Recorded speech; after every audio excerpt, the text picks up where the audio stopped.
Good afternoon, sir. Thank you so much for joining us here on this platform. It's a pleasure. So you have an elaborate experience in the education industry. Having held such a positions, kindly enlighten our viewers about your experience and what connects you with the education industry. Yes, so my background is I am British. I've done most of my training within the UK. My Bachelor of Business Studies degree. I'm a qualified school teacher. I've done my MBA at Warwick and my PhD at Cranfield. I've also done some specialist teacher training at London Business School and Harvard Business School in Boston. I've worked in 5 different countries, so working at different business schools in the UK. I've lived and worked in Wellington, in Queensland, also in South Africa at the University of Cape Town. I've also been visiting professor at business schools in Australia and in South Africa at Wits Business School for over 10 years. So that's my academic sort of background. But I've also followed a very practical career. I've run my own business for 20 years. I've worked for companies all over the world, both private sector companies and government departments.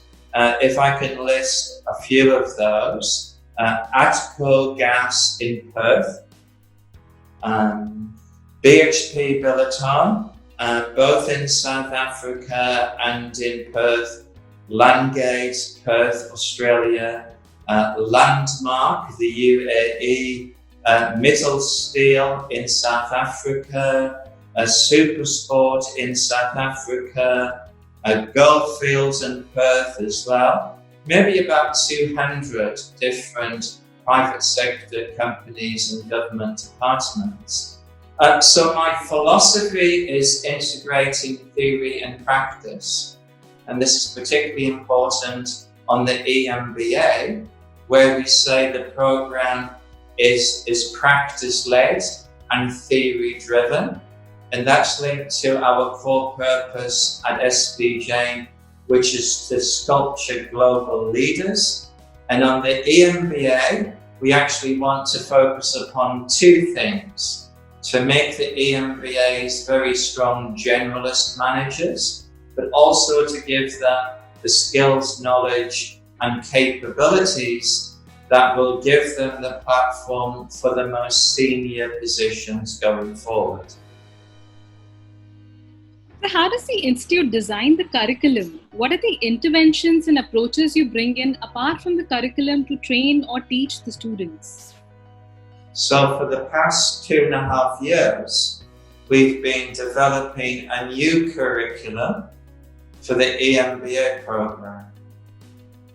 So that's got approval by TEXA, which is the Australian regulator that approves our programs and gives it the badge of global quality. As part of that process, I personally met with over 130 different people, senior executives from corporate, our alumni, our current students, faculty, business school board, and other stakeholders to take their input in terms of current trends, future trends, and what the EMBA program should focus upon as part of the next 5 years. After we had drafted the new curriculum, we sought input from global business school experts from all over the world. So we got input from senior professors at the University of London. We also got input from the current EMBA director and the previous EMBA director at the University of Technology in Sydney. And they give inputs on the curriculum design. After their inputs, we made the further changes and we submitted to TEXA. TEXA sent it to their expert. So TEXA have got experts too. And the course was approved for the next 7 years, which according to TEXA is the maximum period of time possible. So we spent an incredible amount of time thinking, developing, seeking input, and we believe we've got a world-class program at the cutting edge of theory and practice. As well as that, in terms of what we also offer, which is apart from the curriculum, is what we call the ECAP initiative, Executive Career Program, where we offer soft skills workshops on a whole range of topics such as personal health and well-being, mindfulness and managing stress, building grit, time management, building your LinkedIn profile. So a whole range of soft skills that we offer now, but these will be a part of the core of the new EMBA, and all of the new batches will do the new EMBA program. So what are the biggest challenges you see both for EMBA in general and for SP Jain School of Global Management specifically? Yes, so it's fair to say that COVID-19 since March of this year has been a very challenging time. Because we are a global school, we access faculty from all over the world. So every business school has actually found these times challenging. However, on the EMBA program, we've actually started 5 new batches across the global campuses, both face-to-face and fully online batches, but of course, all batches are currently doing courses online. So although these are challenging times, the EMBA program at SP Jain is actually doing very well. There are a number of specific reasons for that. March of 2019, on the first fully online batch, that was offered through the SP Jain Fully Engaged Learning online platform, which is a virtual platform that mimics a real classroom. So we've got studios in each of the 4 campuses. So it's fair to say we've actually turned a problem into a very big solution, and we are thriving. So we have started over 150 new EMBAs during COVID, and we're also starting planning for 5 more new batches, of which 3 of those will be face-to-face and 2 online. And we believe by the end of this year and early next year that the campuses across the 4 countries will be open again. So please enlighten our viewers on the possible job opportunities after pursuing EMBA from SP Jain, and what does a career ladder looks like? Yes, so doing an EMBA is a part-time study option for students. All of our EMBAs have currently got a full-time job, so that they're not looking for a job. However, what we find is that many students change their jobs during their 18 months of study. They don't wait until the end of the 18 months to actually seek a new position. Many of our students go from a very specialist background to more of a generalist background. Many of our students move up quickly in terms of the corporate ladder. A recent trend is that our EMBAs are starting their own business venture as well. So on the new curriculum design, entrepreneurship is a specialization. But because I am linked in with many of our alumni, I've been able to plot the career strategy of many of our alumni, and very many of them have reached very senior positions. So, in the past, what has been the trend and the demand of education in EMBA, and what changes do you foresee in post-corona period? Okay. We've definitely seen a trend towards online.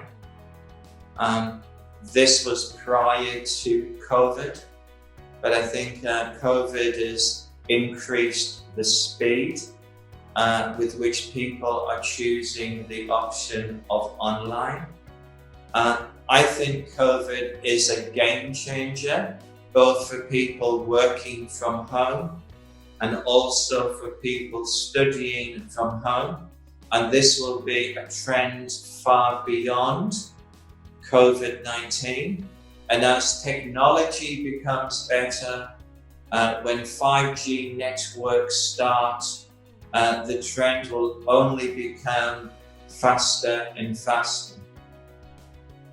As close as the technology online mimics the reality of a physical classroom, the more switch that we'll see from students from face-to-face to online.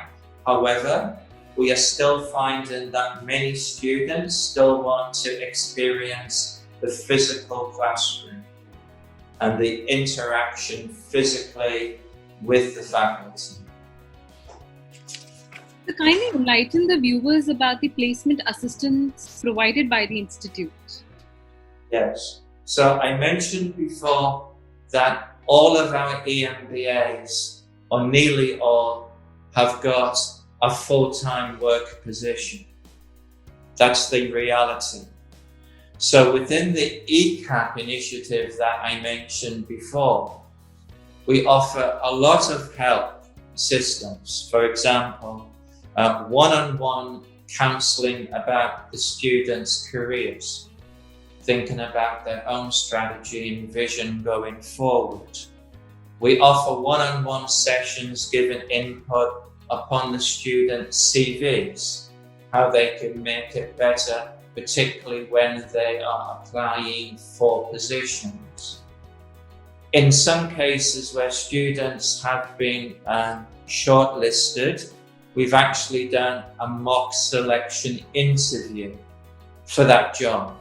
So we have assumed that, we are the company, and we are asking the students the rationale why they've applied, what value that they would bring. And some of our students have actually acknowledged this as one of the reasons why the student has actually got the job. We also give sessions like we did a week ago from an HR expert from the US, how to enhance your LinkedIn profile and how to better brand you. So those are the sort of things that we help.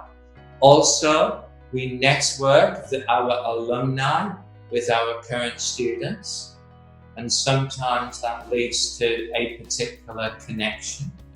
And on the alumni portal, our alumni can advertise particular jobs that may be relevant for our EMBA students. And I've had some of our current students and our alumni contact me directly that this particular position is coming up within their company, and can I personally nominate one or two people that I know as dean for that particular job. So we actually help our students in several ways, but it must be said that the students and the alumni must take personal ownership for their career strategy going forward. So what is the gender ratio of the students enrolling in your program, and what practices does the Institute follow to equalize the ratio? Yes. So we actually monitor this closely, both within the face-to-face batches and the online batches. If I can do the average of the averages, and there's 14 batches that we've actually got going through at this point in time. 9 face-to-face that are doing fully online, but 5 fully online students that have chosen. About 25% are female and 75% are male. That's about the average of any business school globally. That's about the ratio that I've experienced in my previous business schools. What we do to attract more females onto the program is several-fold. We profile female students and alumni on our webpage. We invite our current students and alumni to information sessions where they can talk about their career strategy. We have networking sessions with female alumni as part of the ECAB initiative. There's lots of things that we try to do to stimulate the better balance between females and males as part of it. This is an ongoing strategy, we fine-tune, but this is something that I have had to face, not just at SP Jain, but at all of my business schools. And all of the schools have had this mindset: how do we encourage more female students?